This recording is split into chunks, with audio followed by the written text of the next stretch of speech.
सही भाइयों को जय श्री राम। हमारे पास आई थी i20 लाइट, जो अब से 6 साल पहले हमने रेडी करी थी। इसमें हमने करा था रेड कलर का इंटीरियर, जो कस्टमर अब रिप्लेस कराना चाह रहे थे, पर उनके इंटीरियर में किसी तरह की कोई प्रॉब्लम नहीं थी, सब ओके था। तो हमने उसमें सिर्फ सीट कवर को चेंज करा, उसमें ब्लैक कलर के सीट कवर कर दिए और उसमें हल्की सी रेड और वाइट कलर की पट्टी लगा दी, जिससे सीट कवर की लुक भी बन गई और इंटीरियर भी सीट कवर से मैच हो गया। आप देख सकते हैं proper fitting full bucket seat cover है ये, ओरिजिनल पैटर्न वाले। साथ ही साथ हमने इसमें लगा दिए कोजो के 70 मैट्स।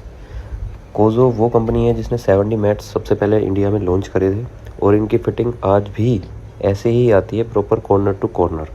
इसमें हमने साथ के साथ रिफ्लेक्टर भी चेंज करे, क्योंकि रिफ्लेक्टर हमने ये अब से 6 साल पहले ही लगाए थे और कस्टमर ने अब हमारे पास ही आके चेंज कराए हैं। फिर हमने इसमें कर दी रूफ रैप, ये भी हमने 6 साल पहले करी थी और अभी हमने रिप्लेस करी है। और सभी भाई ऐसे ही प्यार बनाए रखें। Thank you.